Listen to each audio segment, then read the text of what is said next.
François Hollande nous dit là, le racisme a été obligé d'évoluer et il est passé au racisme culturaliste. On ne va plus dire que c'est dans la biologie, c'est les cultures qui sont hiérarchisées. C'est plus les corps qui sont hiérarchisés, c'est les cultures, avec des cultures inférieures et des cultures supérieures.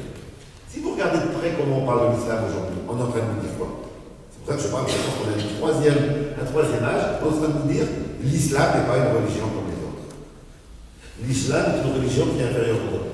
On n'est pas, parce que c'est pas un combat pour dire on va combattre tous ceux qui utilisent la religion pour défendre des points de vue réactionnaires, etc. Donc on dit il y a une religion qui cumule en elle tous ces éléments-là. Et c'est théorisé là. Moi j'ai vu, pas plus loin, pas peut-être la semaine dernière dans un débat télévisé, nous dire dans l'islam, il y a un principe de violence. Manque de peau, il y a un chercheur qui a été comparé les trois livres saints et il dit en pourcentage, vous les trouvez dans tous. Et si vous voulez que je vous trouve des athées qui prennent la violence, je vous en trouve plein aussi. Et donc c'est pas dans l'islam. Et donc après, bien entendu, on peut combattre tous ceux qui sont pour la violence et pour le plein ennemi, mais qu'ils soient religieux, non religieux, musulmans, chrétiens, etc. Et donc on a bien aujourd'hui la question d'un type de racisme nouveau qui est de hiérarchiser les religions. Et voire même de hiérarchiser la non-croyance et les religions. Alors, du coup, puisque nous sommes avec beaucoup de militants de gauche, il faut aussi s'interroger sur la question du fait religieux. Et là-dessus, moi qui utilise volontiers, parce que ça aide à comprendre le monde, l'analyse marxiste, je voudrais juste demander à tous ceux qui, sincèrement, devant un fait religieux réagissent en disant « mais l'opium du peuple », de lire, et je vous conseille de relire ensemble cette partie du texte de Marx. Il nous dit quoi? Il nous dit la religion c'est l'opium du peuple, virgule, c'est le souffle de la créature opprimée. C'est aussi ce qui permet aux pauvres, aux souffrants, etc. de survivre dans un monde sans âme. L'âme d'un monde sans âme. Ne soyons pas étonnés aujourd'hui que les gens mettent en avant la religion. Ce serait l'inverse qui serait étonnant dans un monde qui devient de plus en plus inhumain que cette question. Et là, au lieu de nous préparer à cela, on s'est laissé embringuer dans ce clivage croyant.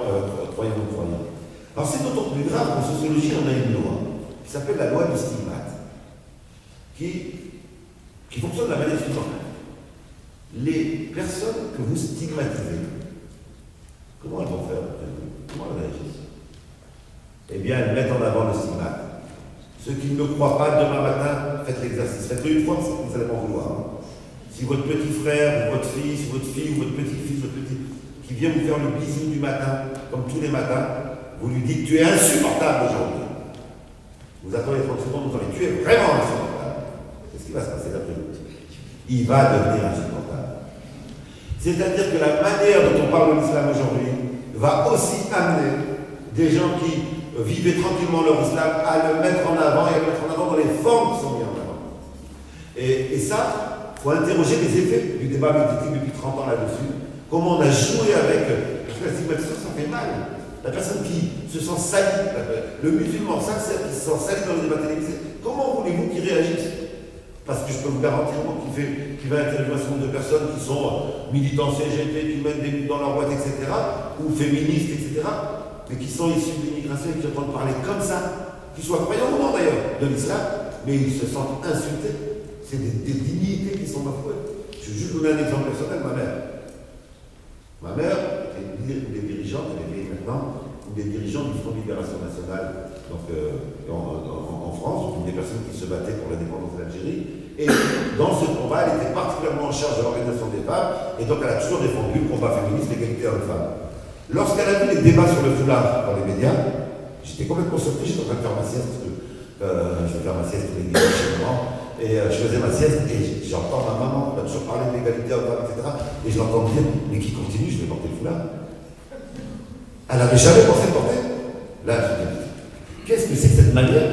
Et là, indépendamment de ce qu'elle pensait à un moment donné, elle vivait cette dimension d'indignité. Et donc, le stigmate crée le comportement. Et on a beaucoup joué avec la dignité des gens ces dernières années. Je voudrais également souligner qu'on a eu une lecture exactement inverse de ce que signifiait la visibilité des signes religieux. fait que les parents étaient plus discrets? C'est ça qu'on entend souvent. Qu'est-ce qui fait que les parents étaient plus discrets? Mais parce qu'ils se sentaient pas français. Ils n'étaient pas chez eux. Si vous avez des relations de confiance avec des personnes issues de l'immigration d'un certain âge, discutez avec eux, ils vont vous dire, c'est pas parce qu'on ne veut pas de mosquée, c'est parce qu'on n'était pas chez nous, on avait peur, et donc on va rentrer au pays, c'est le but du retour. Et aussi, on va rentrer au pays. Qu'est-ce qui fait qu'on ne demandait pas de carré musulman? C'est parce que pour nous, c'était évident qu'on n'était pas chez nous, on ne va pas se faire enterrer si on ne se sent pas chez nous. Qu'est-ce qui change avec les enfants? Ils sont français. Ils sont depuis qu'ils sont tout petits français. La question ne se pose même pas à ce moment-là. Elle commence à se reposer à cause de tout ce qu'on vit depuis 30 ans. Et à mon avis, c'est une erreur pour ceux qui se la posent. En tout cas, vous avez des jeunes de maintenant qui disent je vais rentrer au pays. Je leur dis mais quel pays? Dans ton pays, c'est ici. Mais n'empêche que le simple fait que ça émerge, ça signifie quand même les dégradations qu'on a eues. Et là, on a eu la lecture exactement inverse. En réalité, les premières demandes de mosquées dans les années 80,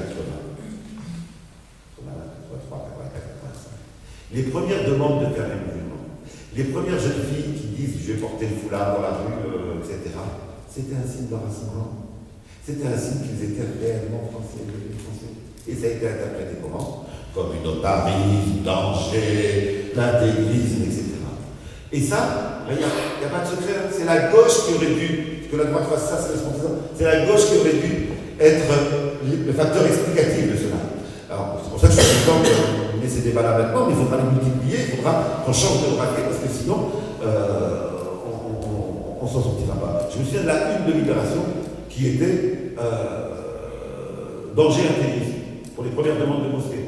Et moi, j'ai de finir un article que, bien entendu, il n'est pas resté en Libération, parce que c'était vécu dans le qui était signe d'enracinement. Et c'était deux lectures exactement. Je voudrais l'illustrer sur ce que j'appelle le syndrome de la djellaba, le syndrome V. J'aime bien illustrer mes théories avec des anecdotes concrètes. Mon père portait la djellaba, mais quand il ne la portait pas dans la rue. Il la portait dès qu'il rentrait de l'usine, fatigué, parce que bien sûr les immigrés il mettait cette djellaba pour être à l'aise à la maison. Mais quand il devait, on était en HLM, quand il devait descendre à la poubelle, qu'est-ce qu'il faisait? Il se sentait pas chez lui, il enlevait sa djellaba, il mettait son costume de ville pour descendre là. Moi j'ai grandi.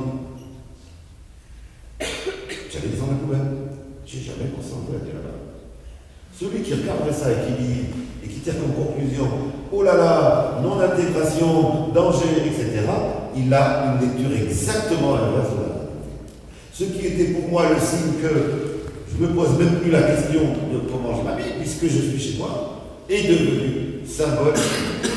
Et donc là, je pense que c'est. On voit bien l'erreur de lecture qu'on a pu faire. Je terminerai sur les enjeux. Je voudrais juste en souligner deux petites. Et montrer comment on a été instrumentalisé. Il faut relire le discours d'ouverture de Jean-Marie Le Pen au deuxième congrès du Front National. Je vais vous le résumer.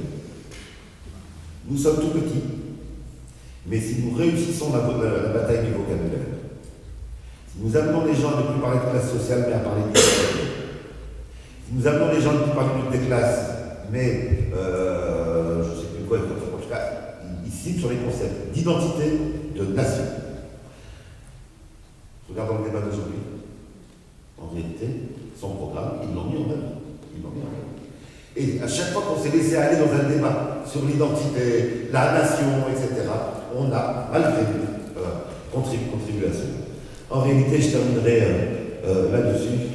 Si l'on regarde la place que joue la déviation, l'instrumentalisation de la laïcité, ça n'a qu'une fonction: unir ceux qui devraient être divisés et diviser ceux qui devraient être unis.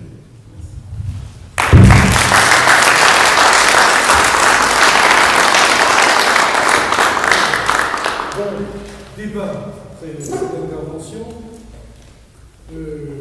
Saïd a répondu à la question